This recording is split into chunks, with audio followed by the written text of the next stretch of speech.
Salut, je te souhaite la bienvenue dans cette nouvelle vidéo dans laquelle je vais te parler de dividendes sur ton PEA. En fait, c'est la suite de la vidéo de la semaine dernière puisque je vais te présenter trois autres actions qui payent des dividendes au mois de mai et qui sont toutes éligibles au PEA. Donc si ça t'intéresse, n'hésite pas à aller voir la vidéo de la semaine dernière via l'affiche qui s'affiche en haut à droite ou via le lien dans la description. Et cette semaine, je vais te présenter des actions avec des rendements qui peuvent monter jusqu'à 12% par an en dividendes. Plutôt intéressant quand on veut devenir rentier avec la bourse. Donc n'hésite pas à mettre un petit like et à t'abonner, ça me fait extrêmement plaisir, c'est totalement gratuit et ça permet de développer la chaîne. Juste avant de commencer, je tiens à dire que tout ce que je vais présenter dans cette vidéo sont des dividendes bruts, c'est-à-dire c'est ce que verse l'entreprise. Ensuite, évidemment, il peut y avoir des taxes ou des prélèvements à la source qui peuvent s'appliquer. Si le sujet de la fiscalité t'intéresse et quels sont les avantages du PEA par rapport au compte titre, n'hésite pas à me le mettre en commentaire et si je vois que ça intéresse beaucoup de personnes, je ferai une vidéo dédiée à ce sujet. Allez, let's go, c'est parti, on commence tout de suite.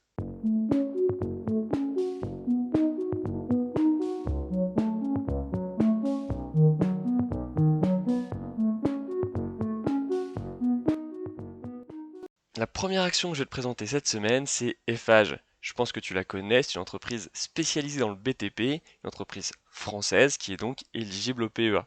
Au niveau des dividendes, la date de détachement, c'est le 16 mai. C'est-à-dire qu'il faut détenir l'action Eiffage avant le 16 mai si tu veux pouvoir toucher les dividendes.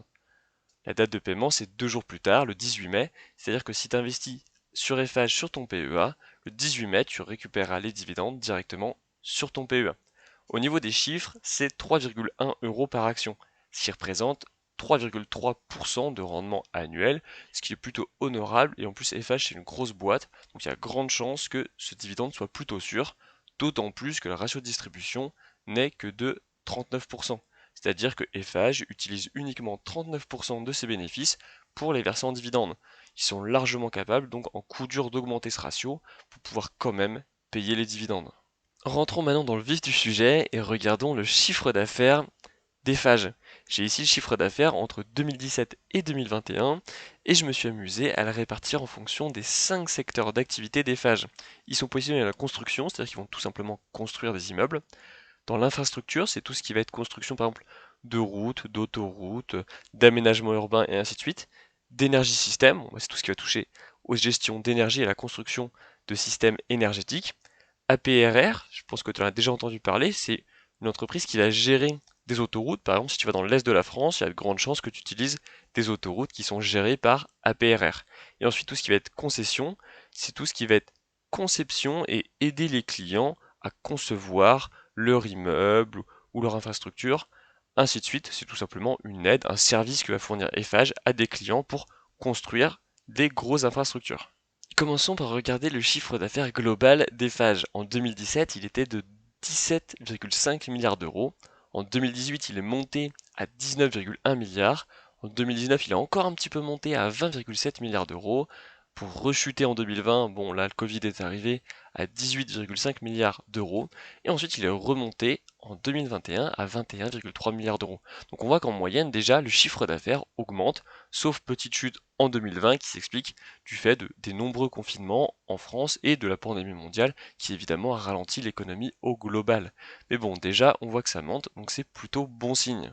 Maintenant qu'on sait que la tendance est haussière sur le chiffre d'affaires, ce qui est plutôt bon, regardons sa répartition avec les 5 secteurs d'activité d'Eiffage. On va commencer par la construction. En 2017, la construction représentait 22% du chiffre d'affaires et ça a diminué jusqu'à 19% en 2021. Même si le chiffre d'affaires a monté, hein, il était de 3,8 milliards d'euros en 2017, il est passé à 4,1 en 2021, mais vu que le chiffre d'affaires global est monté aussi, et ben son poids a diminué jusqu'à 19%. Alors 19%, bon, c'est quasiment 20%. Il y a 5 secteurs d'activité. S'il y a une répartition égale des 5 secteurs, c'est 20% par secteur. Donc avoir 19% pour la construction, je trouve ça tout à fait normal. Regardons maintenant le secteur des infrastructures. Il était de 27% du chiffre d'affaires en 2017 et monté à 31% en 2019 et a encore monté à 32% en 2021. On voit que c'est en train de se stabiliser aux alentours de 31-32%, puisqu'il est beaucoup monté entre 2017 et 2019, et c'est après stabilisé entre 2019 et 2021. Il représente quand même un tiers du chiffre d'affaires global d'Eiffage, ce qui peut paraître beaucoup, mais en fait c'est tout simplement le cœur de métier d'Eiffage. Donc c'est normal que ça soit la plus grosse partie du chiffre d'affaires, et en plus il représente du coup seulement 30%. Quand on parle de cœur de métier, souvent c'est plus de 50%. Là, on est à seulement un tiers, donc c'est-à-dire que Eiffage a une répartition au niveau secteur qui est très bonne, je trouve. Le secteur suivant, c'est le secteur énergétique avec la branche énergie système d'Eiffage. Là, c'est plutôt simple, il reste à 22% entre 2017 et 2021. Par contre, le chiffre d'affaires a augmenté. Il était en 2017 de 3,8 milliards d'euros, il est passé à 4,5 milliards d'euros en 2019 pour atteindre 4,7 milliards d'euros en 2021. Donc on voit que la tendance est plutôt haussière, ce qui est totalement normal je trouve, parce qu'on parle beaucoup en ce moment de transition écologique, de neutralité carbone en 2050, et je pense qu'Eiffage a un coup à jouer sur ce secteur, et je pense qu'il peut se positionner de manière assez agressive pour pouvoir augmenter cette part du chiffre d'affaires. Le secteur suivant, c'est ce qui va être les autoroutes avec la branche APRR d'Eiffage. C'est un secteur qui est très important puisque ça a des rendements qui sont juste énormes. On le verra dans la suite, tu verras, c'est exceptionnel. Et en plus, c'est plutôt sûr parce que les Français vont en moyenne au moins une fois en vacances et prennent au moins une fois l'autoroute et sont donc obligés de payer à Eiffage tout ce qui va être donc payage à l'autoroute, tout simplement. Et donc c'est une rentrée d'argent qui est sûre chaque année.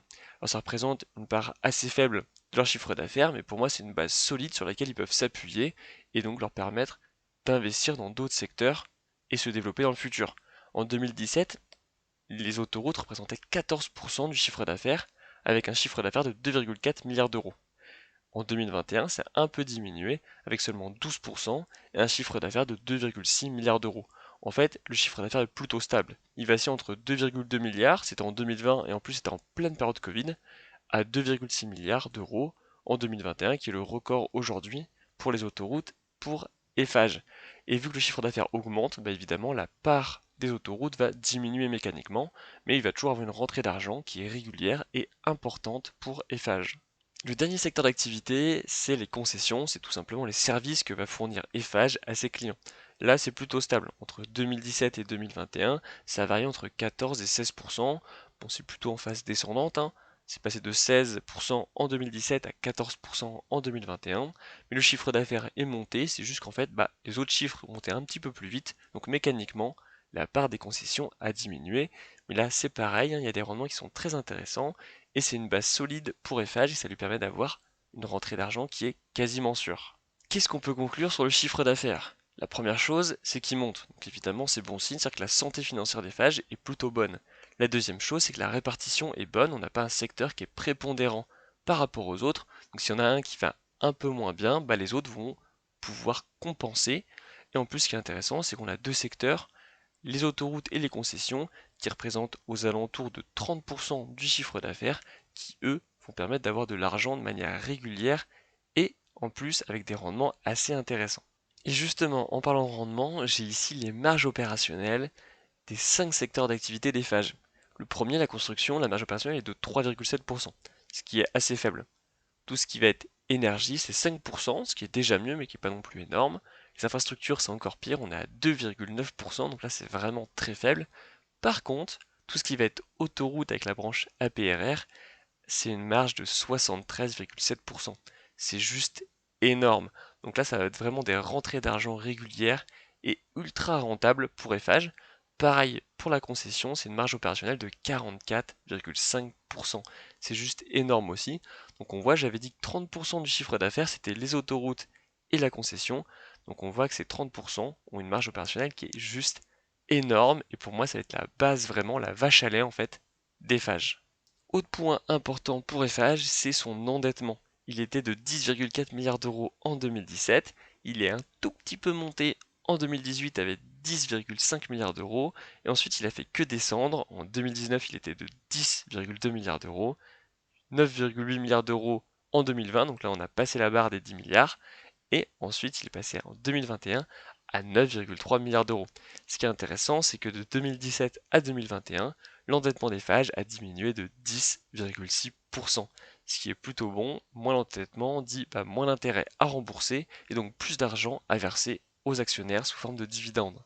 Passons maintenant à l'évolution des dividendes d'Eiffage au cours du temps. J'ai tracé entre 2007 et 2022 l'évolution des dividendes que verse année après année Eiffage.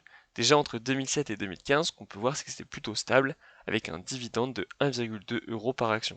C'est ensuite bien monté, ça a fait x2, jusqu'en 2019 où c'était 2,4 € par action, avant de chuter très brutalement et atteindre 0, qui ont coupé leurs dividendes en 2020.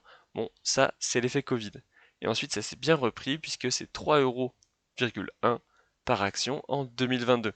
Si on fait une mesure simple, entre 2015 et 2022, donc sur 7 ans, les dividendes ont plus que doublé puisque l'augmentation est de plus de 158%. Donc on voit qu'il y a vraiment une tendance haussière sur les dividendes, ce qui est plutôt bon parce que si on investit sur FH maintenant, c'est-à-dire que nos rendements vont petit à petit augmenter puisque FH va donner de plus en plus de dividendes. Donc évidemment, si tu veux investir sur les dividendes, je pense qu'FH est un bon candidat. Juste avant que je te présente l'action suivante, n'hésite pas à mettre un petit pouce bleu et à t'abonner, ça me fait extrêmement plaisir et ça permet de développer la chaîne et plus la chaîne se développe, plus je vais pouvoir te faire des contenus intéressants avec des analyses plus poussées. Allez, let's go, on passe à l'action suivante. La deuxième entreprise que je vais te présenter cette semaine, c'est Coface, une entreprise française que je pense tu connais, donc je vais me focaliser sur les dividendes. La date de détachement, c'est le 20 mai, c'est-à-dire qu'il faut détenir l'action avant le 20 mai si tu veux pouvoir toucher les dividendes. La date de paiement, c'est 4 jours plus tard, le 24 mai, c'est la date à laquelle tu vas toucher le dividende directement dans ta poche. Au niveau des chiffres, tu vas voir, c'est pas mal. 1,5 € par action, ce qui représente un rendement annuel de 13% par an. Par contre, attention, le ratio de distribution est de 99%. C'est-à-dire que Coface utilise 99% de ses bénéfices pour les reverser en dividendes à ses actionnaires. Ce qui est juste énorme, et ça veut dire que le dividende n'est pas forcément pérenne. Il peut potentiellement arriver que Coface diminue ses dividendes pour justement diminuer ce ratio de distribution, parce que sinon ça risque d'être très compliqué dans le futur si Coface veut pouvoir investir. Et justement, on voit tout de suite en traçant l'évolution des dividendes de Coface au cours du temps que c'est plutôt en dents de scie. En 2016, c'était 48 centimes par action, c'est diminué jusqu'en 2017 pour reprendre à la hausse jusqu'en 2019 où c'était 79 centimes par action. C'est tombé à 0 en 2020, bon ça c'est l'effet Covid, pour reprendre ensuite à la hausse avec 1,5 € par action en 2022. Donc si tu investis sur Coface, attention, je pense que le dividende va risquer de fluctuer année après année et sera pas stable ou ne va pas augmenter de manière régulière. C'est un bon investissement, on voit que c'est 13% de rendement, mais il faut faire attention, ça peut diminuer en 2023, 2024 ou dans le futur. Donc attention sur Coface. La dernière action de cette semaine, c'est Nexity. Nexity, c'est une entreprise française spécialisée dans tout ce qui va être gestion immobilière, vente, rachat, location. La date de détachement, c'est le 23 mai, c'est-à-dire qu'il faut détenir Nexity avant le 23 mai si tu veux pouvoir toucher les dividendes. La date de paiement, c'est 2 jours plus tard, le 25 mai, c'est le jour où tu vas toucher les dividendes directement dans ta poche. Au niveau des chiffres, c'est plutôt pas mal. 2,5 € par action, ce qui représente un rendement annuel de 8,6%. Quand on veut investir dans les dividendes, un rendement supérieur à 5, c'est souvent très bon. Et en plus, le ratio de distribution est faible parce qu'il est uniquement de 34%. C'est-à-dire que Nexity utilise uniquement 34% de ses bénéfices pour les verser en dividendes à ses actionnaires. Regardons maintenant l'évolution des dividendes de Nexity au cours du temps. J'ai tracé entre 2017 et 2022 et on voit en fait que c'est plutôt pas mal. En 2017, il était à 2,4 €, il est monté jusqu'en 2019 pour rechuter en 2020. En 2020, c'est l'effet Covid, mais Nexity n'a pas arrêté ses dividendes, il les a uniquement diminués à 2 €, ce qui est plutôt bon. C'est resté stable en 2021, le Covid était toujours là, c'était toujours un petit peu compliqué, et c'est reparti à la hausse directement en 2022 avec 2,5 € par action. Donc on voit en fait que c'est plutôt stable. Les dividendes de Nexity n'augmentent pas mais restent stables au cours du temps aux alentours de 2,5 € par action. Par contre, ce qu'il faut faire attention, c'est que le prix en bourse a chuté de 28% depuis le début de l'année. Nexity en bourse est en chute libre, donc pour un investissement en dividende, c'est pas trop grave parce que ce qu'on cherche, c'est pas le rendement au niveau de la bourse, mais c'est plutôt le rendement au niveau des dividendes. Mais si ça continue à chuter, on risque d'avoir des pertes qui sont significatives sur le portefeuille. Et donc, évidemment, il faut le savoir avant d'investir. Donc attention sur Nexity, les rendements sont très bons en dividendes, le dividende est plutôt stable. Par contre, le prix en bourse chute assez violemment. C'est tout pour cette semaine. N'oublie pas, 100% des gagnants en bourse ont investi. Et moi, je te dis à la semaine prochaine, dimanche 9 h comme d'habitude. Allez, let's go. À la semaine prochaine.